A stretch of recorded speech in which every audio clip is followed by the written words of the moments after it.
कहते हैं दोस्त और दोस्ती दोनों से बड़ा कोई नहीं होता। ऐसे ही दोस्ती अभियुत और ईशा की, बहुत गहरी दोस्ती। फिर अचानक ऐसा क्या हो गया? ऐसा क्या लिखा था उस लेटर में कि ईशा को पढ़ते ही रोना आ गया?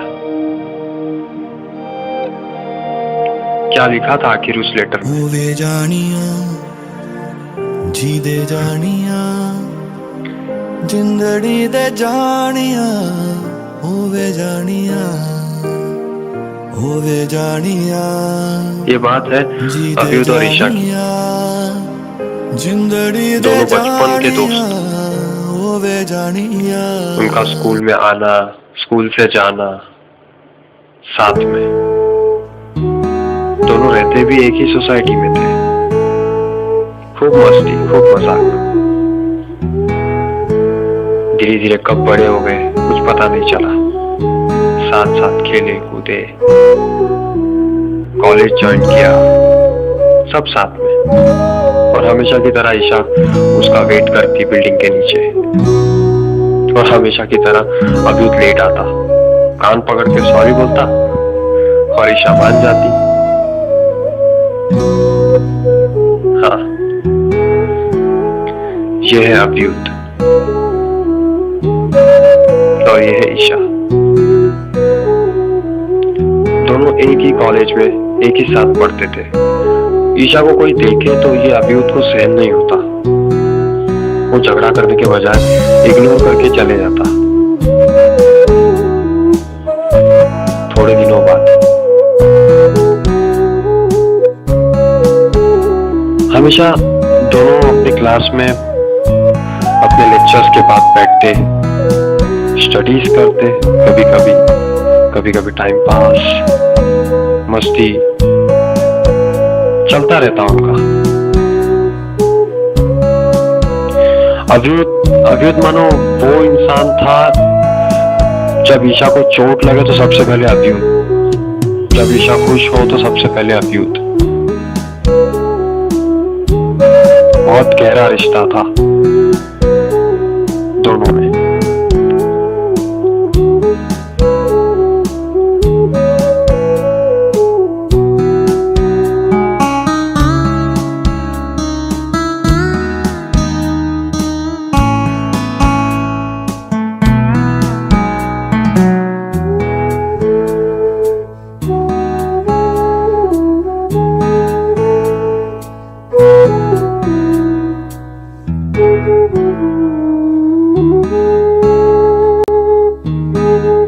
एक बार ईशा ने उसे उन्हीं लड़कों के साथ देखा जो कॉलेज में बदनाम थे। ऐसा क्यों?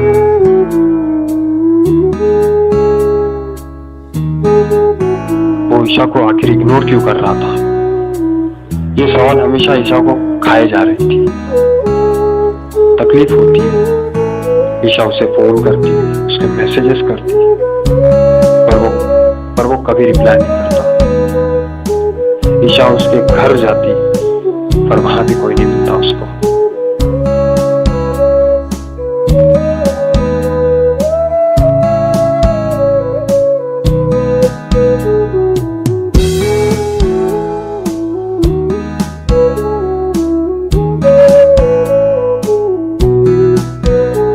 कुछ दिन बीत गए, अभियुत उसको दिखा नहीं, उससे मिला नहीं, बातें तक नहीं की। वो अब ईशा के साथ कॉलेज आना भी बंद कर दिया था उसने। एक दिन जब ईशा उसी रास्तों पर जा रही थी जहां पर वो और अभियुत अक्सर बैठा करते, अक्सर घुमा करते, अभियुत उसे दिख गया। वो अपने कुछ दोस्तों के साथ बैठा हुआ था। ईशा ने उसे बुलाया, पूछा उसे कि क्यों, क्या हुआ, क्या अचानक, क्यों ऐसे बिहेव कर रहा है, क्या मेरी कुछ गलती है, कुछ कहा मैं, क्या प्रॉब्लम क्या है आखिर में? अभियुत पागल। गुस्सा हो गया उस पे और कह दिया उसको, भाई तू है कौन, क्यों बताऊं मैं तुझे सब, प्लीज ये सब पूछताछ करना बंद कर दे और अपने लाइफ में आगे बढ़ जा। ये कहकर वो निकल गया।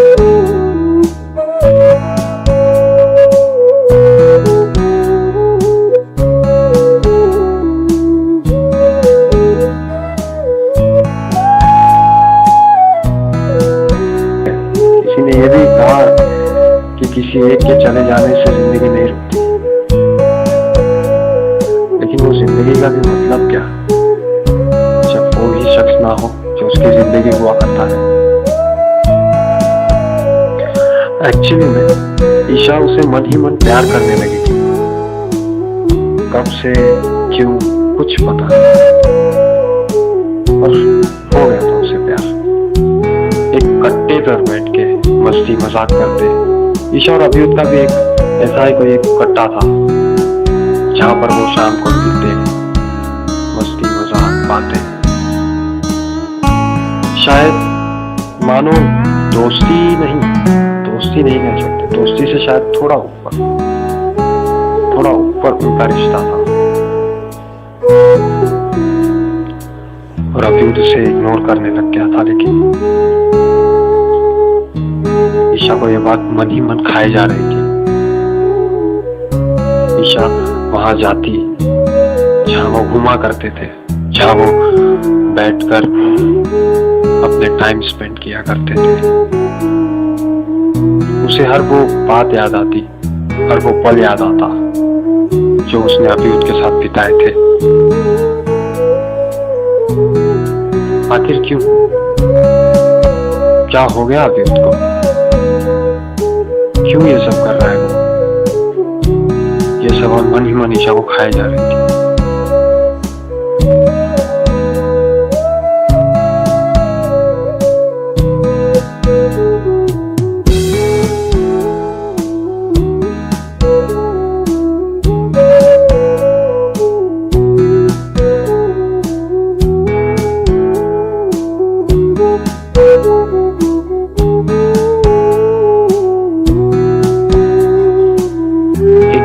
कॉलेज में उसका कोई तो एक फ्रेंड है। उसके फ्रेंड ने ईशा को एक लेटर दिया और कहा कि ये अभियुत ने दिया था।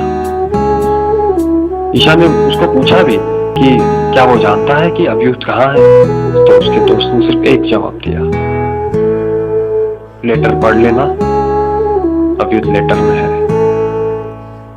लेटर में लिखा था कि Isha, I'm sorry, I'm really very very sorry, मैंने तुम्हें बहुत तकलीफ दिया है, बहुत ज्यादा। अरे पागल हो तुम जो तुम ये समझ रही हो कि मैं तुम्हें इग्नोर कर रहा हूँ, तुमसे भाग रहा हूँ, मेरे नए दोस्त बन गए, ये वो, ये सब बकवास है। आज मैं तुम्हें एक सच्चाई बता रहा हूँ, सामने सामने बोलने की हिम्मत नहीं होती, इसलिए लेटर में लिख दिया। ईशा, मुझे ऐसी बीमारी है जिसका कोई इलाज नहीं है, कोई दवा नहीं है, माफ कर देना मुझे।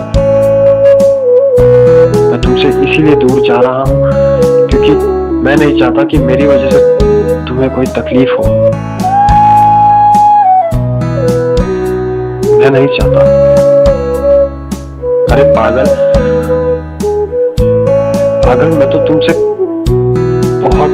बहुत ज्यादा प्यार करता हूँ, ये बात सब जानते हैं सिर्फ तुम्हारे सिवाय।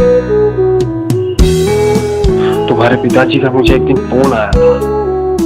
हेलो अभियुत बेटा। हाँ अंकल जी बोलिए ना। मुझे तुमसे कुछ ज़रूरी बातें करनी है। देखो बेटा, बुरा मत मानना, मैं आज एक बाप की हैसियत से तुमसे बात कर रहा हूँ। कुछ नहीं, ईशा बिल्कुल ठीक है।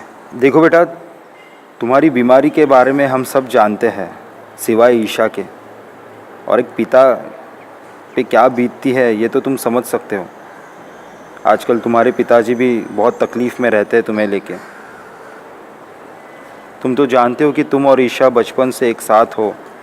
हम दोनों की फैमिली बॉन्डिंग भी अच्छी है।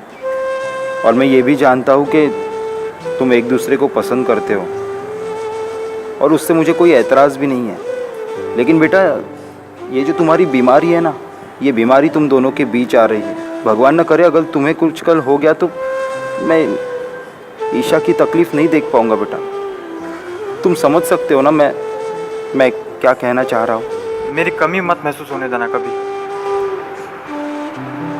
जी, मैं रखता हूँ। बाय।